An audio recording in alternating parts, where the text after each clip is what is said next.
Hi, welcome, Jeremy Pope. Great to see you again. yeah, I'm glad we had a little chat beforehand, but I'm so excited that we were able to get together. I give a shout out to Melissa, Melissa McClellan for sort of joining the dots here, and I really appreciate that. So, how are you doing today? I'm doing great. Thank you so much for having me. Yeah, she's a super connector. I have really enjoyed our talks so far, and I'm happy to be live with you. It's fantastic, fantastic. So yeah, it's the managers who lead, and you have an interesting background and story in terms of what you do in your space, Mhm. and I know that there's going to be benefits and people are going to find things useful in the time that we spend together. So give the audience a bit of a background as to who you are, who Jeremy Pope is, and what you do. Sure. I am a child of God who has ADHD. I have operated as a clinical hypnotist for 11 years in a past life, I guess you could say. Um, I am a founder coach that does a lot of coaching around the client journey, the employee journey as they relate to leadership maturity, kind of where those three pieces intersect there. So I work mostly with marketing agency founders, but we branch out whenever someone strikes our fancy. So we do a Fantastic. lot of stuff on market positioning. On We talked about your tagline a little bit. That was fun. Um, I guess there's a lot of pieces that we end up having to follow. If you pull the thread and it goes somewhere unexpected, you kind of have to just track it down and follow it wherever it goes if you're going to solve the problem in the business. So we'll follow those problems wherever they go in the business that we're working with. And what kind of problems do you solve? And not just for a business, but I'm just thinking how that Mm. relates to people's individual journeys. Oh, always. Uh, for instance, founder burnout or manager burnout would be more your area. I teach a process called VISTA. So vision, inspiration, strategy, tactics, accountability. And the vision part, well, I guess that goes to a different training. I've got so many different little micro trainings that we play with, but um, the vision part, we tell everybody start selfish. You have to start with the selfish things that you want to, if for no other reason than to get them out of the way so you can really think clearly. And admitting to yourself what you actually want and who you actually are and what you actually aren't going to get around to in this lifetime, that's an important part of maturity. And there's maybe even a grieving process involved in that. So the Jeremy who could have been, I'll never be a professional skydiver, no matter how exhilarating it looks. I'll never be a bodybuilder, no matter how impressive I would be. Like these things, they're not going to happen. I'm not going to be a concert pianist. I'm not going to be a world famous singer. Like all these things that a lot of very ambitious people get themselves into mental spaces of, like being willing to let go of some magical thinking and say, okay, I can have anything I want, but I can't have everything I want. What's the priority here? That's often a grieving process, and so that vision is very closely related to burnout, or burnout is very closely related to vision, more so than overwork or underwork. Without vision, the people perish. I think that's in Isaiah, but there is a strong correlation there of making sure that we know what we're actually headed toward. So that that element by itself is this Vista process is probably most of what the book is going to be about whenever I get the book written. Someday that's part of the vision now. But having the vision laid out on paper, as it were. I do mine on digital screens. I like to use Miro boards for whiteboarding and vision board and stuff like that. But having it outside your own head is very similar to being in the wood shop and using vice clamps to hold a couple pieces of wood together so that you can operate on them, so that you can do your stuff to them. And the pen is like those vice clamps. The pen gets things on paper. It coalesces the cloud into ink and takes those thoughts and makes you finish your sentences. It makes you have complete, clear thoughts. This is why a lot of times an interview process, I do a lot of interviewing for founders to get information on what someone really wants. A lot of interviewing for, when I was a clinical hypnotist, I did a lot of interviewing type stuff for my clients before we even started hypnosis to make sure that we both understood, okay, what page are we on here? What exactly are we dealing with, and where do we want to get, and what's been holding you back, and all that stuff. That interview process, just knowing what questions to ask, being good at questions, is very, very powerful. Yeah. There's a phrase that is something along the lines of 70% of problem solving is just asking the right questions, or you're 70% solved once you're asking the right questions, something along those lines. I'll have to eventually look it up and see who says that. I haven't found it so far, but maybe I've just been lazy.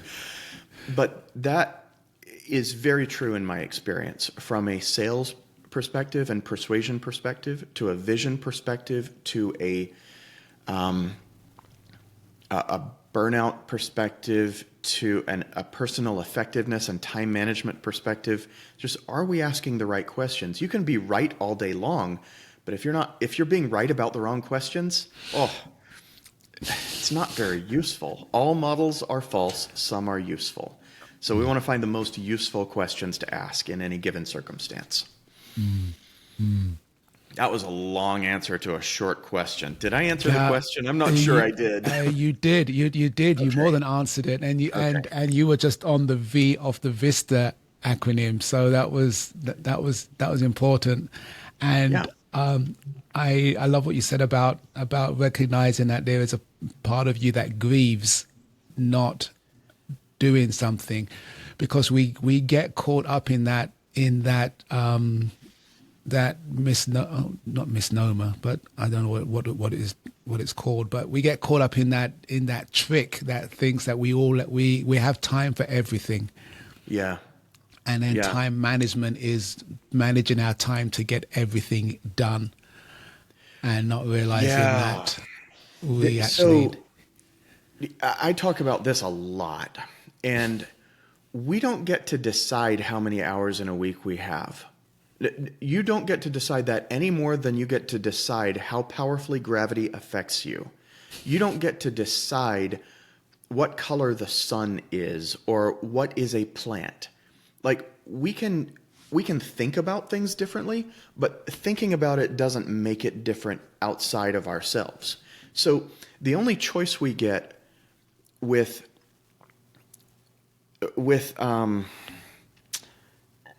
deciding what to do, it's not how to do it all. It's realistic or delusional. That's it. Like, if I paint over your face on my monitor, if I just took a literal paint brush and painted on my screen, would that mean that you aren't there? No. It would just mean I have paint on my screen now. And that's what we do to ourselves. We paint over some idea and we pretend that it's the way we want it. That is what's called magical thinking. And it's not reality-based thinking. In order to make a difference in the world, which I think we all want to do, there is an element of accepting what is, and then we can start from where we are. Being able to grieve that and be okay with that grieving process, micro grief, I call it. There's a lot of peace in that, because you stop lying to yourself about many things that give people imposter syndrome. Many things. This is, in my opinion, a large part of where imposter syndrome comes from, is lying to ourselves about what I can do, or about my capabilities, or I'm going to pretend that I'm some kind of time-based superhero that can rewind or pause or things like that. And it's just not real. And I see this very commonly in founders. There's I call it founder ADHD or external ADHD. When we get a lot of things going on, we lose effectiveness far more rapidly than most of us are willing to admit to ourselves. And I have diagnosed ADHD. And so this is a mess into message situation for me. I've had to, over the years, learn many processes to manage around ADHD and to manage myself in that. And so for me, medication is about 15% of the equation. Setting 8 to 12 alarms a day on my Amazon Echo is another piece of that. I have a training on doing that. I live by my Google Calendar. Every time I say a certain phrase, I will always stand up from my chair, even if I'm just demonstrating the phrase to people, so that I have that Pavlovian conditioning, because I've realized that when it comes out of my mouth and it comes in my ears, it hits different than if I just think it. So if I let it come into my ears, then I will think about it differently, and I'll be able to bridge that gap between thought and action. So, I mean, when I found out that executive function issues are not the same thing as a moral failing, when it's not a moral failing, I'm not bad or lazy because of that. I was 40. I'm 42 now. I broke down sobbing when 3 YouTube videos on that. Within an hour, I was just learning about ADHD. Okay, finally time to get a handle on it. But when I realized that was just a gift from God to understand finally, oh, I've got an injury here. I've got scarring here. Okay, well, time for some rehab. But if I think about it like, okay, if I don't have a left hand, am I going to try and pick up things better with a non-existent left hand? No. I'm going to work around that lack of a left hand. All right, well, if I'm missing something in my head, I'm going to work around that and create systems for it. And so grieving that, so admitting the acceptance part of grief, the DABDA, denial, anger, bargaining, D, what's the other D? And then acceptance. I don't remember the whole acronym, but the acceptance part of that grief is really the key in this. And so when we accept, okay, the world isn't currently the way we want it. It can be many times, like our actions have an effect on the world. We can make things happen, but it's not the way we want it right now. Here's our baseline. And let's let go of the pretense. Let's let go of painting over our screens. Let's let go of denying the natural laws that the universe works by, because we're not denying their effect on us. We're just denying our mental acceptance of it. They still affect us. So that gives us our starting point for true vision. And I found that usually has to come in the first third of accomplishing a vision. Sometimes you don't have to have that letting go acceptance process at the beginning, but you're going to have it at some point. Due to the Mount Stupid and Valley of Despair, Dunning-Kruger type stuff, as we have our confidence grows as we learn a little bit about a thing, and then we realize, oh, this is hard just like anything else, and then we're in that Valley of Despair, and then we build that enlightenment slope, or the true competence, the long tail there, as long as we don't jump to another idea. We stick with it, and we stay in it. But that's a grieving process right there, that Dunning-Kruger curve. And it's a powerful and useful one. So grief as vision, that's new ideas for a lot of people. And it was for me as well, but I found it really useful. I love what you said about it being at, founder ADHD or executive ADHD. And we get ourselves caught up in so many things, believing that we can do everything. from a position, and I just wanted to sort of echo or piggyback on what you said in terms of it made me think of not only the awareness of oneself in going through this journey within that curve, but also being sensitive and being aware, being realistically aware of other people that are on that journey too, and not having that sort of that magic thinking that says, oh, it's all going to be good. If I'm painting over my screen, what does that mean for people who report to me or work with me? Right. For them, if they're doing the same thing. It makes it impossible to get a KPI into integrity if you won't give them the right KPIs, if you won't collaborate on those KPIs properly. Like if they don't have buy-in on that KPI, if you haven't really gotten buy-in with them, who knows where you're going to get? Like, there's no way to, if you deny yourself the most basic unit of measurement, how are you possibly going to tell if you're getting where you want to go together? That is so true. And that's probably the most profound thing about it, is that we all sit there reporting to some boss, stakeholder, senior executive saying that we're going to get there. But it's really, it's magical thinking as opposed to necessarily based in reality. Numbers go up, right? Numbers go up. It just doesn't quite work that way. That's great. And Jeremy, I really appreciate your heart in terms of sharing your journey in terms of the ADHD journey. And I think notwithstanding that particular condition, I think generally it speaks to just kind of us being in a place where we can have a sense of vulnerability or build courage around us, that's important. I mean, speak to that just quickly in terms of how important it is to be courageous in our transparency. I'm not sure I consider myself a particularly courageous person. I'm loud, but that's not really the same thing. I don't have stage fright, but that's just kind of something I lucked into, I guess.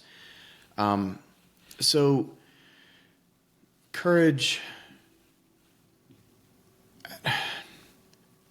I can certainly speak to how humility is a strong foundation for courage. Pat Lencioni, in his book Getting Naked, it's a book on selling consulting. He writes amazing business fables. If you're a manager with managers under you, then I cannot think of many better people to read than Pat Lencioni. Yeah. But in his book Getting Naked, he's talking about the courage to be open. Actually, he talks about this in a lot of his books. The 5 Dysfunctions of a Team, the big famous book that he wrote, he talks about the willingness to be confrontational and to have conflict in a meeting. And if a meeting is boring, that meeting is useless, is kind of where he goes with some of it. He talks about that in his Death by Meeting book as well, in depth. But the people have to trust each other to be willing to disagree and to be willing to advocate strongly and loudly for something. And that comes from a place of knowing that you can't really be hurt. So it's knowing yourself. That's the wrong way to say it. Knowing that you can't be hurt beyond what you're willing to bear, I guess. Knowing that you can handle the hurt if you get hurt. So strength in vulnerability is I think where a lot of this stuff is. Being willing to be vulnerable is... I've had a few people tell me, oh, this is your superpower. And I said, well, that's a pretty stupid superpower. I'd really rather be able to control time. or make portals or like sell amazingly well. I'm a sales trainer, and I'm not the best salesperson in the world. I've just developed good systems that I can rely on to help me make those sales. So again, mess into message is lucky me. But I think most of my courage that I have encountered or built over the years is really based in humility, transparency, openness of some type or another. I think there's a tremendous amount of fear, spiritually and relationally, that comes from a fear of being known fully. Mm-hmm. And when you're afraid that if you say something and people won't love you after you say it, it's a hard place to be hanging out. It's a normal place to be hanging out, but it's a hard place. And so when you can build more and more spaces in your life where you can be 100% yourself. I'm not talking about airing all your dirty laundry, like zero reserve. My parents taught me that they're very honest people, but they're very reserved people. They would never go on a podcast, as far as I know. I'm a very open person. I will air a lot of dirty laundry as long as I'm not hurting someone in doing so. But reserve and disclosures, this is a mental model that I teach in Mental Model Monday. Reserve and disclosure is a totally different, often parallel spectrum with honesty and dishonesty, but you can be very reserved and very honest at the same time. And so that's not what I mean. I'm just talking about a willingness to let yourself be, to let someone get their digs in. The book, Getting Naked, about selling consulting, hey, we've got this problem, we've got that problem. This kind of thing really informs my sales approach as well. Openness. I say that if you have a sales script, I do a lot of sales training work. Probably more than half of our work is in the client acquisition arena, the client journey type stuff.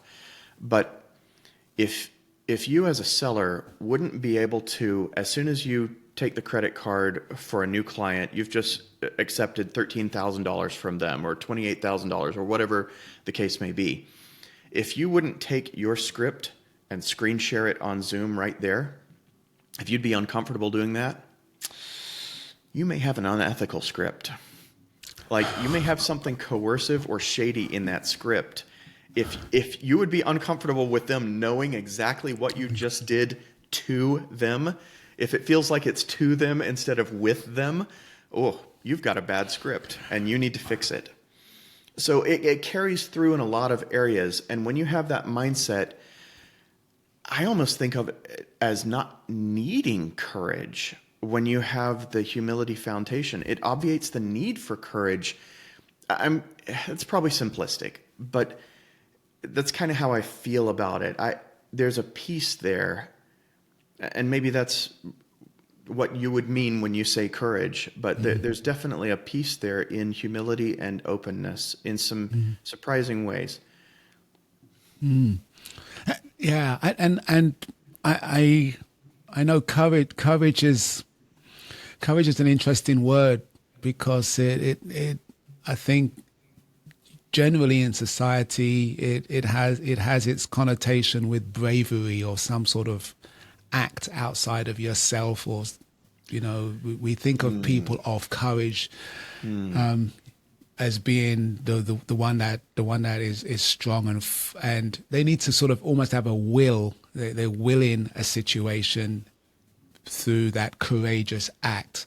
And I love Brené Brown's work in that space. And the breakdown of the word is courage comes from the word heart. Core is the French of the. So I when I say courage today, having been informed of that thinking, I think of it as much more a heart-led, a heart-focused thing as Right. opposed to the old, let's give someone a medal for courage, Right. or the Wizard of Oz That's lion that's being interesting. courageous. Now that we're talking about it, yeah, Spanish corazonage. That's I don't know the Spanish word for courage. I wonder if it's similar to the French word. They're both Romance languages. Yes. So when you were elaborating there, I do think there's an easy flag for am I being courageous in openness and in humility. And I find that I frequently do have to be courageous in being open enough with people. So if I find myself about to shade the truth, that happens frequently for me. I have to really watch that tendency. That's uncomfortable to say. That's an example of the kind of courage I'm talking about, by the way. If I find myself about to withhold information that it really would be healthier, better is a hard term to use because better for who, for what, for when, but healthier, it's hard to go wrong with the idea of health in a relationship. Some form of that. So healthier for the relationship, for them, for us. Apply the golden rule to it. What I want to know: do they need this information in order to make a fully informed, adult, healthy decision around this thing? What am I selling here? All that kind of question. But anytime I'm tempted to withhold or steer in a deceptive direction, then just instantly saying, oh, I can catch this right now before this goes anywhere. Before I paint myself into a corner, like that's an unforced error. They did not hit the ball to a part of the court that I can't get to. Like I'm serving here. I'm initiating this. So this is not something I have any excuse for. This is all me. So I will immediately just stop in the middle of a sentence and correct myself and say, well, not that, but this. Like that catches it before it even gets it to the dishonest phase. Like they haven't even heard any dishonesty yet. And so it keeps it open, it keeps it honest, it keeps it easy. And I'd say that's one of the biggest things. If you're afraid to say something, I would say my technique for that in the moment is immediately say something about it.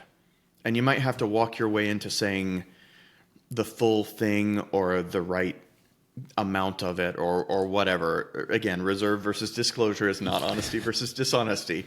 But bring it up immediately so you can't get away from it. So you're locked into talking about it now. That's a powerful in the moment technique I use a lot. Wow. There's so much in this discussion. This is awesome. Actually, I'm up against a time crunch, but this is actually, and that's a good thing in the sense that it's almost like talking to you, Jeremy, is like a cliffhanger. We haven't even really gone into the power of scaffolding. I mean, we started with vision on this journey, and we went into what that means in terms of understanding our magical thinking versus reality thinking, and keeping things sort of accurate. And authenticity comes into that because we're painting an accurate picture of what's around us. Yeah. And then you kind of, a lot of what I think the journey of the discussion kind of went into what it means to reflect an authentic picture. I love the idea of holding up your script in terms of this is how I got you to where you are right now, and I'm okay with it because I can show it to you. Right. That is awesome, and that doesn't just apply for a selling process. That I always husbands and wives, managers and reports. I mean, the kids. Like, if you wouldn't tell your kids the manipulation method that you used for them, maybe later, but at some point. If you'd be uncomfortable with them knowing what you did to them as a kid, there's a problem for sure.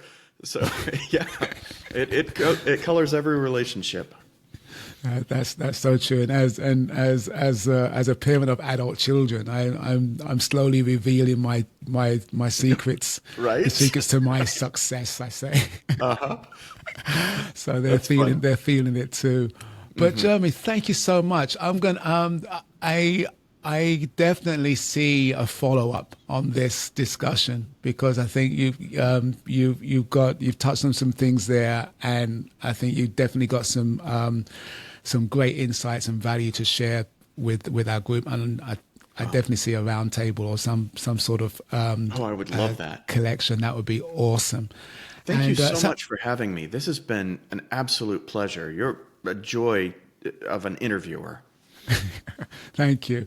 And how do people get hold of you? Just what's the quickest way for someone to get hold of you? You want to just articulate that, and then I'll have some links. Sure. You can go to salescalloverhaul.com, and that doesn't focus on the founder coaching stuff we're doing, but it's taken us a while to spin up a new website. We'll always have salescalloverhaul.com. You can email me. I think hello@salescalloverhaul is what we use. And yeah. That'd be fantastic. All right. So thank you so much again. That's awesome. Jeremy, I definitely see a sequel coming. Thank you. Coming to this space very soon. All right then. All the best. All right.